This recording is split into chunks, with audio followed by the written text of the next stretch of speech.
बहुत बहुत स्वागत है आपका। Thank you very much for coming to the session. तो आज की प्रैक्टिस हम शुरू करते हैं। देखिए, आज के सेशन में करेंगे हम कुछ डेली यूज के सेंटेंसेस की प्रैक्टिस। सेंटेंस स्ट्रक्चर्स को आप बड़े ध्यान से देखिएगा। सेंटेंस में एक शब्द के ऊपर एम्फेसाइज करने के लिए किस तरीके से सेंटेंस को स्ट्रक्चर किया जाएगा, वर्ड ऑर्डर, कौन से शब्द के बाद कौन सा शब्द हम इस्तेमाल कर रहे हैं, और ऑल्टरनेट्स क्या क्या है। एक बात को कहने के 20 तरीके हो सकते हैं, कई तरीके से एक बात को कहा जा सकता है। तो उसकी हम यहाँ पे प्रैक्टिस करेंगे। I be sharing my screen with you. Screen में आपके साथ में शेयर कर देता हूँ। प्रैक्टिस करने का तरीका बस यही है कि whatever you see on the screen in English you repeat every sentence after me loudly. जोर से बोल के प्रैक्टिस करिएगा। दूसरा, अगर इन बातों को कहने का कोई तरीका आपके मन में आता है, आपके माइंड में कोई सेंटेंस आता है, तो अपने सेंटेंसेस को कमेंट सेक्शन में लिखिएगा। आपके सेंटेंसेस ठीक होंगे then I will give you a like, और गलत होंगे तो करेक्ट कर देंगे हम और एक्सप्लेन कर देंगे कि गलती कहाँ पर हुई है। ऑलराइट, जैसे कि डे इन एंड आउट, ये अपने आप एक फ्रेज है। चलिए यहीं से शुरू करते हैं। डे इन एंड आउट अपने आप में एक फ्रेज है, छोटा सेंटेंस कह सकते हैं आप इसको। इसका यूज क्या है? डे इन एंड आउट का मतलब होता है सारा दिन। राइट, अब सारा दिन के लिए बहुत सारे ऑल्टरनेट्स होते हैं। इसको एक सेंटेंस में यूज करके देखिए, जैसे कि I use my laptop day in and out for work and entertainment. I use my laptop day in and out, यानी कि पूरा दिन इस्तेमाल करता हूँ, पूरा दिन इसी में लगा रहता हूँ। I use my laptop day in and out. Right, ये एक लहजा हो गया। अगर मैं कहूँ I use my laptop all day for work and entertainment and sometimes to play video game.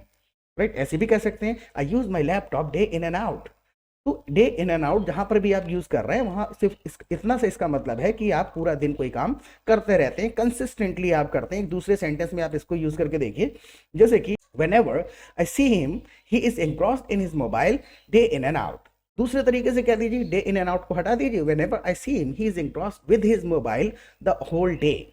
whenever I see him he is engrossed with his mobile the whole day। whenever I see him he is engrossed in his mobile all day। whenever I see him he is engrossed in his mobile throughout the day। Right तो interchangeably कई सारी चीजें हम use कर सकते हैं। उस चीज को सीखने का तरीका क्या होता है, एक्चुअल में क्या होगा कि हम जब अकेले प्रैक्टिस करते हैं ना, तो हम उन्हीं चीजों को रिपीट कर रहे होते हैं जो हमें आती हैं। लेकिन जब आप ग्रुप में प्रैक्टिस करेंगे तो आपको काफी ज्यादा हेल्प मिलेगी, ब्रॉड इंग्लिश पता चलेगी। कोई कह देगा डे इन एंड आउट, कोई कहेगा थ्रू आउट द डे, कोई कहेगा होल डे, कोई कहेगा ऑल डे। तो ये चीजें समझने के लिए कम्युनिटी में प्रैक्टिस करना बहुत जरूरी है। उसके लिए आप हमारी लाइव क्लासेस अटेंड कर सकते हैं, प्रैक्टिस ग्रुप को ज्वाइन कर सकते हैं जहाँ पे 200 से ज़्यादा पार्टिसिपेंट्स हैं। उनके साथ आप चैटिंग कर सकते हैं, फ़ोन पे बात कर सकते हैं। जूम, गूगल मीट पे अपनी अपनी मीटिंग स्टार्ट करते हैं लोग दिन में कभी भी 3-4 लोग ग्रुप बना के। तो ग्रुप में प्रैक्टिस करेंगे तो ब्रॉड इंग्लिश पता चलेगी कि हाँ भाई इस बात को दूसरा बंदा कैसे कह रहा है। वो ऑल्टरनेट्स हमको पता होना बहुत जरूरी है। Look at the next sentence, जैसे कि eight the most. Eight the most कई बार आपने सुना होगा सेंटेंस में लोगों को यूज करते हुए, लेकिन एट द मोस्ट का मतलब होता है ज्यादा से ज्यादा। मैक्सिमम भी कहते हैं हम कई बार मैक्सिमम, लेकिन एट द मोस्ट का एक अलग मीनिंग है। देखिए एक सेंटेंस में यूज करके देखिए, I be back within 15 minutes at the most.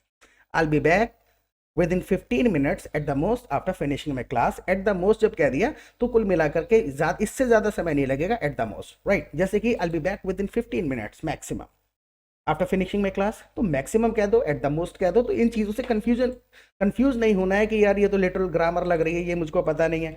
Right, आप एक दूसरे सेंटेंस में एट द मोस्ट को यूज करके देखिए, what harm can you do to me at the most. ज्यादा से ज्यादा तुम मेरे को क्या नुकसान पहुंचा सकते हो, ज्यादा से ज्यादा मेरा क्या बिगाड़ लोगे। ये जो एक्सप्रेशन है, so what harm can you do to me at the most, यहां से स्टार्ट कर सकते हैं। At the most what harm can you do to me. Right, तो एट द मोस्ट का मतलब है ज्यादा से ज्यादा। जैसे मैं तुम्हें ज्यादा से ज्यादा 20,000 रुपए दे सकता हूँ। I can give you 20,000 rupees eight the most. I can give you 20,000 rupees maximum. Right, तो आपके ऊपर डिपेंड करेगा। Look at the next sentence, in the mean time. In the mean time मतलब कि इस दौरान एक काम हो रहा है और उसी दौरान दूसरा काम हो रहा है। जैसे एक सेंटेंस में यूज करके देखिए, जैसे कि I think the teacher is running late, in the meantime why not practice together. क्यों ना आपस में प्रैक्टिस कर लें। I think the teacher is running late, in the meantime why not practice together. एक दूसरे sentence में आप इन सेंटेंसेस को मेरे साथ रिपीट तो कर रहे हैं ना, बोल के प्रैक्टिस करनी पड़ेगी। देखिए अगर बोल के प्रैक्टिस नहीं करेंगे ना तो प्रोनाउंसिएशन की आदत नहीं पड़ेगी, फिर बोलते समय माइंड में रह जाएगा शब्द लेकिन जुबान पे नहीं आ पाएगा। तो प्रोनाउंसिएशन का बहुत इंपॉर्टेंट रोल है। So repeat every sentence after me. हर सेंटेंस को जोर से बोलिए, प्रैक्टिस करिए। Look at the next sentence, इसी के बेसिस पे बना के देखते हैं। जैसे कि आई एम, ये गलत हो गया है तो सैम, ये मेरा नाम ही हो गया। I am gonna have a shower। मैं नहाने जा रहा हूँ। I'm gonna have a shower, in the meantime you heat up the tea for me। I'm gonna have a shower, in the meantime you heat me up the tea। तो अब देखिए, you heat me up the tea, you heat up the tea for me, दोनों तरीके से sentence correct है grammatically. ये पता कैसे चलेगा कि कौन सा वाला करेक्ट है? दोनों सही हैं, लेकिन जब आप ग्रुप में प्रैक्टिस करेंगे कोई कहेगा आई am gonna have a shower, in the meantime you heat me up the T. दूसरा बंदा है वो इस तरीके से लिख देगा कि आई am gonna have a shower, in the meantime you heat up the T for me. तो ये ऑल्टरनेट्स हमको कैसे पता चलेंगे? जब आप ग्रुप को ज्वाइन करेंगे, 200-300 पार्टिसिपेंट्स होते हैं, सब अच्छी इंग्लिश बोलते हैं। Look at the next sentence. इसी के बेसिस पे एक और दूसरा सेंटेंस देखिए। I am gonna get chicken from the market, मैं चिकन लेने के लिए जा रहा हूँ। I am gonna get chicken from the market, in the meantime you need the dough. आटा गूंदो इतनी देर में, नीड का मतलब होता है गूंथना। So I am gonna get chicken from the market, in the meantime you need the dough. It will save us time, इससे हमारा टाइम बच जाएगा। It will save us time, so I am gonna get the chicken from the market, in the meantime you need the dough. It will save us time, हमारा time बच जाएगा। अब ऐसा भी नहीं करना है कि सिर्फ सुनते चले जाना है। तो जो भी ये फ्रेसेस, जो भी ये रेड कलर से मैं फ्रेसेस इंग्लिश में लिख रहा हूँ, इन the mean time, eight the most, आप इनके बेसिस पे अपनी तरफ से जरूर एक एक सेंटेंस बना के लिखिए, किसी भी सेंटेंस में यूज करके देखिए इन फ्रेसेस को, right. Look at the next sentence, जैसे कि विल स्टैक। बहुत ज्यादा कंफ्यूजन होता है इसको सुन करके, लेकिन विल्स का मतलब सिंपल सा है वाइल। ये एक फॉर्मल तरीका है, स्पेलिंग अलग है केवल, इसका मतलब वाइल ही है। और वाइल हम कहाँ पे यूज करते हैं? जहाँ दो काम साथ में हो रहे होते हैं। एक सेंटेंस में देखिए आप इसको, you finish your homework while I cook noodles for you, यानी कि आप अपना होमवर्क कर लो इसी दौरान, right. You finish your homework while I cook noodles for you, जब तक मैं आपके लिए नूडल्स बना देता हूँ, राइट। एक दूसरे सेंटेंस में आप इसको यूज करके देखिए, जैसे कि I don't know where they got this habit from, पता नहीं उनको ये आदत कहाँ से पड़ गई। I don't know where they got this habit from, they always keep the TV on while studying, जब पढ़ते हैं तो टीवी चालू करके रखते हैं। I don't know where they got this habit from, they always have the TV on while studying, they always keep the TV on, they always have the TV on. ये alternates कैसे पता चलेंगे? When you will listen to the English of others, दूसरे लोगों की English आपको सुननी पड़ेगी, तो ये ऑल्टरनेट्स हमको पता चल जाएंगे। So the next sentence, since then. Since then के लिए देखिए कितने सारे ऑल्टरनेट होते हैं हमारे पास में। सिंस देन का मतलब है तब से, सिंस का मतलब है टाइम इंडिकेशन है कि स्टार्टिंग पॉइंट टाइम पे इंडिकेट कर रहे हैं, और देन मतलब तब। तो सिंस देन इसकी जगह एवर सिंस का भी इस्तेमाल कर सकते हैं, जैसे एक सेंटेंस में यूज करके देखिए, जैसे कि वी मेट 2 years ago, हम 2 साल पहले मिले थे। We met 2 years ago and since then we have been best friends. Since then we have been best friends, जब हम कह रहे हैं तो have been का मतलब यही है कि पहले से स्टार्टिंग हुई और अभी तक कंटिन्यूअसली वो हो रहा है काम, तो have been, so we have been best friends. We met 2 years ago and since then we have been best friends, right? इसको आप दूसरे तरीके से कह सकते हैं, we met 2 years ago and ever since we have been good friends. Ever since, since then की जगह पर आप कहीं भी एवर सिंस सुन रहे हैं तो उसका मतलब यही है कि उसी स्टार्टिंग पॉइंट से, right. So we met 2 years ago and ever since we have been best friends, उसी समय से हम आज तक बेस्ट फ्रेंड्स हैं।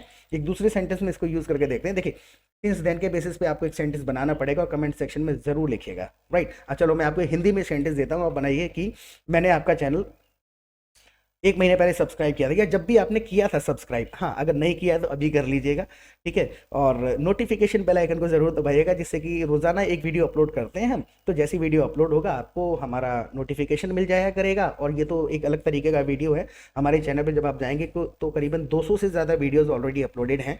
कॉन्वर्सेशन प्रैक्टिस सेशंस हैं, सेंटेंस स्ट्रक्चर्स उसमें सिखाए गए हैं, तो उसको देखेंगे ना तो उसमें काफ़ी क्वालिटी कंटेंट आपको मिलेगा, which will help you learn natural English. Natural English आपको समझ में आएगी, ट्रांसलेशन की आदत छूट जाएगी। तो चैनल को जरूर एक्सप्लोर करिएगा after watching this video to the end, पूरा देखने के बाद। और हाँ, सेंटेंस बनाते हैं। एक सेंटेंस मैं आपको दे रहा था, आप एक सेंटेंस बनाइए कि जब से आपका चैनल सब्सक्राइब किया है मैं आपकी वीडियो रोज देखता हूँ। जब से मैंने आपका चैनल सब्सक्राइब किया है तब से मैं आपकी वीडियो रोज देख रहा हूँ। I want you to say this sentence in English in comment section, right. जब से आपका चैनल सब्सक्राइब किया है मैं आपकी वीडियो रोज देखता हूँ, ओके। पॉज करके लिखिए, उसके बाद इस सेंटेंस को मेरे साथ रिपीट करिएगा। आई started my channel 1 year ago, 1 साल पहले मैंने स्टार्ट किया था। आई started my channel 1 year ago। इसी चीज को घुमा के भी कह सकते हैं आप, ग्रुप में जब आप प्रैक्टिस करेंगे कोई दूसरा बंदा आएगा, it's been 1 year since I started my channel, it has been 1 year since I started my channel. इसका मतलब भी वही है कि टाइम बता रहे हैं, 1 साल हो गया चैनल स्टार्ट करे हुए। So I started my channel 1 year ago and ever since I have been uploading 1 video every day। Ever since कह दिया यहाँ पर, या फिर सिंस देन भी कह सकते हैं हम। So I started my channel 1 year ago, since then I have been uploading 1 video every day। रोजाना एक वीडियो अपलोड करता हूँ। तो एवर सिंस या सिंस देन दोनों का मतलब वही है, तब से। टाइम इंडिकेशन है बस। Look at the next sentence, in the first place. In the first place का मतलब होता है, पहली बात तो यह है कि भाई मुझे तुम पसंद नहीं हो। ये एक्सप्रेशन होता है ना, पहली बात तो ये है, तो बस हम जो पहला स्टेटमेंट है हमारा उस पर एम्फेसाइज कर रहे हैं। सो इन द फर्स्ट प्लेस, इसको आप ऐसे भी कह सकते हैं, फर्स्ट थिंग, एट फर्स्ट। देखिए तीनों तरीके से इस सेंटेंस को बोल करके देखते हैं हम। In the first place let's introduce ourselves to each other. चलो सबसे पहले एक दूसरे को इंट्रोडक्शन देते हैं। तो in the first place let's introduce ourselves to each other. Ourselves कह रहे हैं क्योंकि हम एक सबकी बात, माई सेल्फ आर सेल्व्स, थोड़ा सा बोलने का भी प्रोनाउंसिएशन भी अलग है, myself or selves, right, themselves, right? So in the first place let's introduce ourselves to each other। आप in the first place हटा दो, आप ऐसे कह दो, at first let's introduce ourselves to each other। the first thing let's introduce ourselves to each other। at first, the first thing, very first, let's introduce ourselves to each other। अब ये alternate सीखने का तरीका क्या है? You will have to join the community and practice in group में practice करिए, दूसरे लोगों की इंग्लिश सुनिए, उसको अडॉप्ट करिए और कॉन्वर्सेशन में इस्तेमाल करिए। अकेले प्रैक्टिस करते रहेंगे तो उतना ही रिपीट करते रहेंगे जितना आता है, फिर वो याद नहीं आएगा, right. Look at the next sentence. Secondly, secondly word अक्सर आपने लोगों को हिंदी में भी हम यूज कर लेते हैं, फर्स्टली, सेकेंडली। तो सेकेंडली का मतलब ये क्या है? दूसरा, एम्फेसाइज कर रहे हैं दूसरे वाले पॉइंट पर कि इसके बाद ये होगा। देखो, the first thing you return my money, सबसे पहले द फर्स्ट थिंग की जगह आप ऐसे भी कह सकते हैं, in the first place you return my money, सबसे पहले तो तुम मेरे पैसे लौटाओ। In the first place you return my money and secondly I want my phone back. देखिए होता है क्या, सुनने में लग गया कि हाँ भाई मेरे को समझ आ गया, सेकेंडली का मतलब है कि दूसरी बात पे एम्फेसाइज कर रहे हैं। लेकिन अब आप सेकेंडली को यूज करके कोई एक सेंटेंस जरूर बनाइए, कमेंट सेक्शन में लिखिएगा, तो आपको पता चलेगा कि सेकेंडली को सेंटेंस के अंदर फिट करना आया या नहीं आया। समझ तो सबको आता है, सेंटेंस के अंदर वर्ड को फिट करना अगर आ गया तो फ्लुएंटली आप इंग्लिश लिख भी पाएंगे और बोल भी पाएंगे। तो सेकेंडली को यूज करके कोई एक सेंटेंस जरूर बनाइए और कमेंट सेक्शन में लिखिए। Look at the next sentence, pause करके लिखिए पहले आप, ओके। सो अब देखिए दूसरा एक सेंटेंस बोल के देखते हैं। We are going on a trip, एक ट्रिप पे जा रहे हैं, we are going on a trip. On हटा के आप कह सकते हैं we are going for a trip. On की जगह फॉर यूज होगा, वो पता कैसे चलेगा? जब आप 4-5 लोगों की बातें सुनेंगे, कोई फॉर कहेगा कोई ऑन कहेगा, राइट, समझ आ जाएगा। So we going on a trip, first of all we'll visit Taj Mahal. पहले हम ताजमहल जाएंगे, first of all. In the first place we'll visit Taj Mahal, very first we will visit Taj Mahal, right. ये ऑल्टरनेट्स पता चल गए। सेकेंडली की जगह पर आप एंड देन का भी इस्तेमाल कर सकते हैं। Secondly we'll go to India Gate and then we'll go to India Gate. We are going for a trip, first of all we'll visit Taj Mahal, secondly we'll go to India Gate. तो आपने नंबर बता दिया।